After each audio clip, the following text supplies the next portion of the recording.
Hello, everyone. So today, we're not going to be talking about the most popular virus in the world right now. We're actually going to talk about the one that we never get to hear about anymore, tuberculosis, or TB. We wanted to look back at historical records of this very dangerous disease and see what kind of comparisons we could draw to today's quote-unquote pandemic. From the WHO's own website, how many people died from tuberculosis in 2019?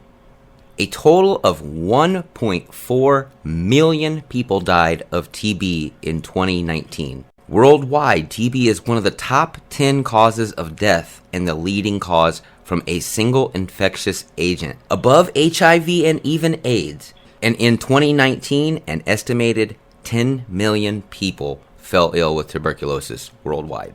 Now we want to ask, is this comparable? Because it doesn't seem very comparable, but we'll keep on going on and see if down the rabbit hole, the popular disease right now is the one that should be feared. In March 24 of 1882, Dr. Robert Koch announced the discovery of Mycobacterium tuberculosis, the bacteria that causes tuberculosis. During this time, TB killed 1 out of every 7 people living in the United States and or Europe. And this makes a pretty valid question. If in 1882, they didn't wear masks, they didn't mask up, and they had to survive by getting a vaccine. And by all accounts, when we read on, we'll find out that this vaccine does not do as much as it claims. But you had 1 out of every 7 person dropping off because of this disease. When we make the claim that the vaccine itself doesn't work, from the WHO itself, Bicell-Comet-Guerin, sorry if we say it wrong, BCG is a vaccine for tuberculosis disease. This vaccine is not widely used in the United States, but is often given to infants and small children in other countries where TB is common. BCG does not always protect people from getting TB. Their own admittance is saying that it doesn't protect. So people were granted a herd immunity. We've even had the media come out and claim that herd immunity doesn't work, but we've got living proof of all of us that it does. Because if herd immunity didn't exist, we wouldn't be alive. The WHO estimated in 2018, just in India alone, you had 2.6 million people that had cases of tuberculosis. So this means a rate of almost 200 per every 100,000 people. Their mortality overall in 2018 was 440,000 people. Now, many people might say that tuberculosis isn't very infectious, but we actually have read articles here that are saying people that are ill with TB can infect up to 10 to 15 other people through close contact over the course of a year. Without proper treatment, up to 2/3 of people ill with TB will die. So 1/3 of people who don't even realize they have it or don't seek any medical treatment are probably going to pass away from it. Since 2000, 53 million lives have been saved through effective diagnosis and treatment, and they exclude the use of vaccines in those treatments. At one point, tuberculosis was killing someone every 22 seconds. Again, it was 1.5 million in 2019 alone. Comparatively speaking, we have the flu, and the flu actually varies from year to year. It places a substantial burden on the health of the people in the United States each year. CDC estimates that influenza has resulted in between 9 million to 45 million illnesses, between 140,000 to 810,000 hospitalizations since 2010.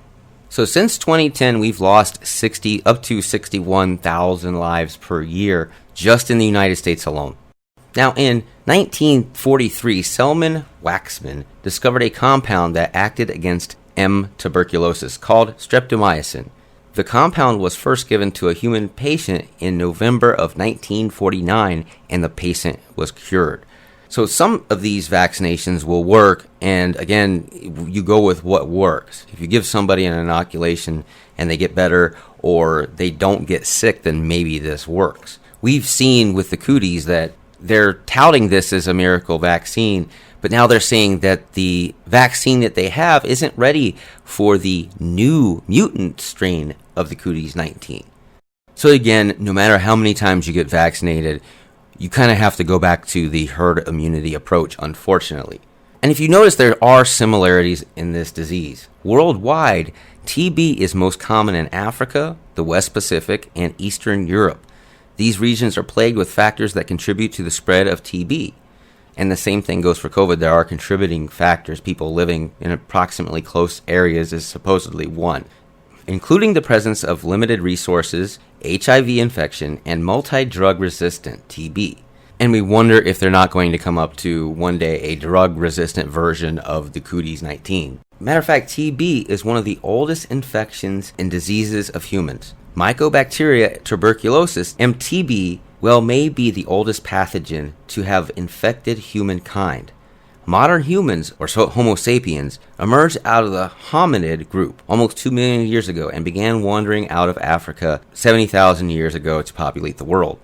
Now, if you go by that logic, this has been around for so long and killed so many people. Add it all up and we guarantee you TB is more infectious, more deadly all around for human beings than anything that they've concocted today. And we want to give you a rundown of people who might be high risk for tuberculosis because we think it's kind of similar to what we have to worry about with the people with the Cooties-19. Persons who have immigrated from areas of the world with high rates of TB, again, you just replace TB with the Cooties-19. So persons who have immigrated from areas of the world with high rates of Cooties virus. Children less than 5 years of age who have a positive TB test.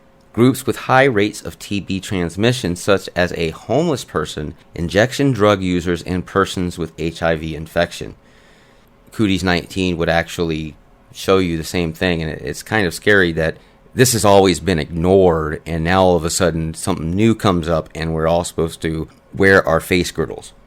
Another comparison we could use is the Spanish flu, also known as the 1918 flu pandemic. It was an unusually deadly influenza pandemic caused by the H1N1 influenza, which is actually the one that repropagated back in Obama's era, and they said they did everything possibly wrong, and the media never covered it. Matter of fact, they covered it up. A virus lasting from February 1918 to April 1920, and it infected 500 million people, about a third of the world's population at the time, in 4 successive waves, meaning that it happened like this, that they had one issue, they opened up, closed down, started up again, closed down again, and they did it repetitiously 4 different times. So either this was a manufactured crisis, sort of like we're seeing now, or this was an actual serious situation, and judging by the numbers, you're talking about a third of the world's population at the time. It must have been very serious. Just by comparison, if you were worried more about the effectiveness of the disease, that it's a respiratory thing and people die and it can be horrific, let's put this in perspective. The fastest diseases out there that can get rid of the human body and get rid of you off this face of this earth is flesh-eating bugs, cholera, enterovirus, D68, bubonic plague, Ebola, and dengue fever. These are actual serious diseases. There's huge differences in how that people suffer through them. Ebola is not even a comparison. That's one of the nastiest things out there in the world, and we're worried about this? We have to ask, is TB still a major threat in America today? It's primarily a socioeconomic problem associated with the overcrowding, poor hygiene, lack of fresh water, and limited access to health care. But these are all the same thing that you have with COVID. The lack of well-organized healthcare infrastructure for case funding and treatment of tuberculosis complicates disease control and in these countries. In those countries, they have problems with basically socialism, communism. They have a hard time getting anything done because everything has to be the so-called will of the people. And again, we have to reiterate that it's all just governance. And when you have these groups that are overcrowded, any disease is going to propagate quicker in that scenario. This is why a lot of us are really happy not living in cities.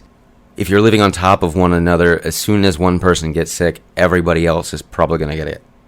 Another comparison, of course, we can't leave out is the Black Death, which hit Europe in 1347. It claimed an astonishing, and at the time it really was an astonishing number, 200 million lives in just 4 years. That's amazing. As for how to stop the disease, people still had no scientific understanding of cognition, but they knew that it had something to do with proximity. They knew that if they got close to somebody who was dead from the disease or people who actually had it, that more than likely they were going to get it. And that was the design that you see of these people with the bird beak and the glasses and the fedora hat and the oversized black trench coat.